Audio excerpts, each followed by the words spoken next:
I'm going to get right into it, okay, friends? My guest is calling all the way from Montana. I'm going to show my friends on the map really quick, okay? Because last week, Susie came from, she was calling us from New York City.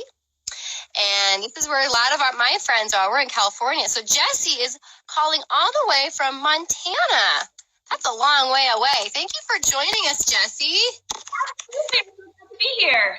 Now, Jessi, you are most famous for your, you host a show called, a very popular show on YouTube called The SciShow Kids. Yes. And the Animal Wonders channel on YouTube. But what most of your fans probably don't know about you is that you actually also play a musical instrument. Now, we're talking all about brass instruments this week. Friends, do you think Jessi plays a brass instrument? What kind of brass instrument do you think she plays? Jessi, what instrument do you play? I play an instrument called a cornet, which is very much like a trumpet. Tell us about the cornet, Jessi. Let me grab my cornet for you. So if I hold it up here, it's going to look very similar to a trumpet, and that's because, well, they are very similar, but they came from very different places. So one of them originated from just the horn, and that would be the trumpet, where it's just like a skinny. If you look closely at them, the trumpet has a very skinny. Tube, I guess, yeah, that goes all the way through, and it stays the same size until the very end where it starts getting bigger. But the cornet, this came from more of a instead of like the trumpet, came from the deeper horns, the like an animal horn, and the tube doesn't stay the same size through the whole space and then get bigger. It slowly gets bigger and bigger and bigger and bigger as it goes through, all the way through until the very end, and it gets big all the way to the very end there. And so it has a slightly deeper tone to it, almost softer. So a trumpet's going to be very sharp and kind of bright, and a cornet is going to sound similar, but a little bit softer. Oh, that's so interesting. I never really knew that, because it does look just like a trumpet. But is it smaller or is it the same size? It is smaller. So if I scooch back here, a trumpet is going to be about that much bigger. And then oh wow, so it's much smaller. Yeah. But your cornet still has those buttons on top. What do those buttons do? They look really fun to push. Oh yeah. Okay. So you see the air goes in here. You push the air through and it goes through all the way around. And then as it goes through these little tubes right here, it goes into these keys. And let me pull one of these keys out so you can see what's on the inside, because that's where all the magic happens. Whoa, wow. So on Wednesday when we were talking about how the trumpet works, and when you push those buttons down, it changes the direction of the air. So yes. Is that what happens in the cornet too? Exactly what happens. So it changes the direction of the air because it goes through those little holes inside there in different ways. So if I just leave it like this, it's going to go through the holes in one way. And if I push this one down, it's going to change what hole it goes through. And if I put both of these down, it changes it again. So there's many different ways. Open so can make, that's how they make it different notes. Exactly. Wow, that's so cool. Yeah. How long have you played the cornet, Jessi? Oh, man, I started playing when I was in grade school. So I was about 10 years old when I first picked this up, and it belonged to my dad. And I loved music, and I wanted to be a part of the school band. And we had a piano, but I couldn't really take my piano to the school, and I didn't have a keyboard. So the other instrument I had was this cornet, and so I just started playing it, and I kind of blew some notes on it, figured out how to do it, and I've been doing it since. So we also learned too that when brass instruments, to make the sound, the player really revolves around the player's lips, right? The vibration of the lips. Can you kind of show us like what that looks like up close? Because what are you doing to with your mouth? Because there is no reed on that. No reed, exactly. So not only are we changing the notes with these keys, we're also going to be changing with our lips. So just like you use your throat to make different noises, like you could be a loose throat and go, or you can go high and go, ah. You do the same thing with your lips. So if I want to play a low note, I go, and I want to go a high note, I go, So let me show you what that's like. Yeah. So if I were to go low note, the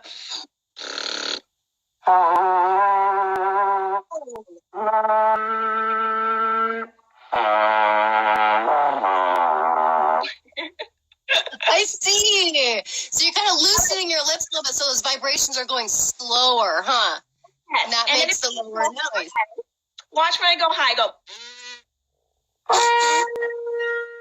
Whoa, that's so cool.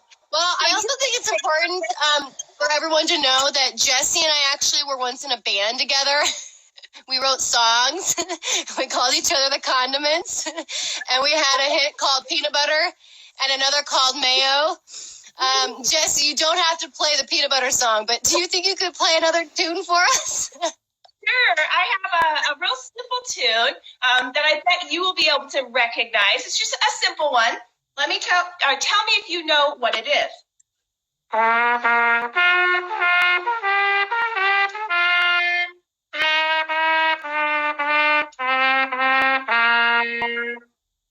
You know what is that?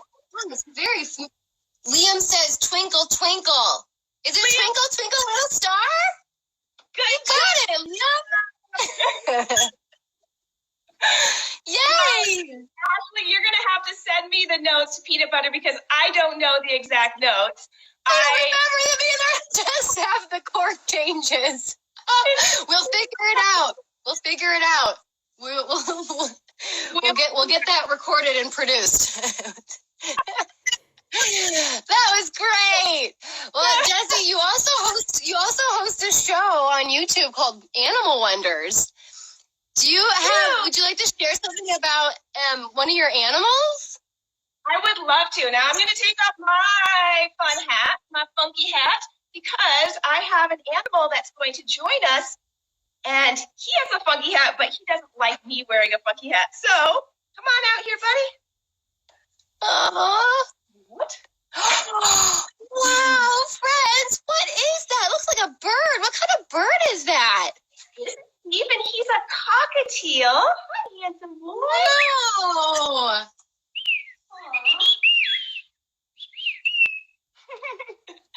So he's birds, like parrot-type birds, like cockatiels and parakeets and parrots. They use their voice to sing and sing and sing whenever they're happy, or if they get scared, they can make a really loud noise, kind of like we would scream. But a lot of times they just like to sing, and Steve really likes music. He likes to do little dances. And he can go. We'll see if he does it.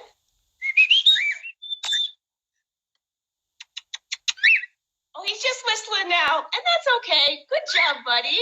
So I love animals. They make fun noises like us. Is that how they talk to each other? Oh, they can talk kind of like we do. They make noises with their mouth, and they would go, get away from me. If he gets really scared, he'll actually hiss. He'll go, oh, wow. But he also uses his body to talk, like we would. So how old is he? We don't know how old he is.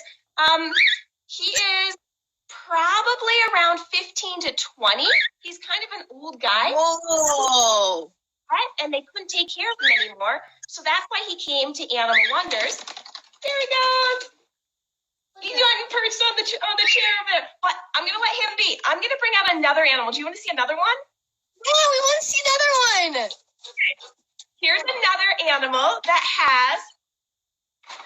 that uses sound and singing to talk to their companions. And he's going to come right up in the front here. You guys ready? Whoa! This is Jabba. And Jabba. He looks like Jabba from Star Wars. Hi, Jabba. He looks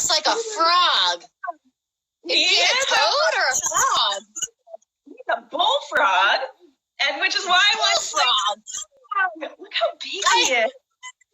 He's huge. He's Wow. And he's not done growing. He's going to get 3 times as big as this. He's going to get as big as my head. Wow. He is big already, and he's going to get even bigger, friends. Wow. And So what kind of a noise does he make? Yeah, he uses vibrations in his throat to let everyone know where he is. So he would go, bruh, bruh. But he doesn't do it with just his throat right here. He actually can expand all of that skin on his neck and then push a ton of air through his vocal cords and making it even louder. We call it singing, right? So he has his own built-in instrument right in his throat, which is so cool. Wow. It kind of sounds like he's almost like a trumpet. He's got a trumpet in his throat. That's so, or a cornet. A cornet. We know all about the cornet now. Oh, someone's asking, what does a bullfrog eat? Oh, great question. So African bullfrogs like Java, they will eat anything that fits in their mouth, and anything that moves that fits in their mouth. So if like a cricket walked by, he'd stick his tongue out and he'd pull it into his mouth and then he'd swallow it. But his mouth is like this big. So he can eat something way bigger than a little tiny cricket.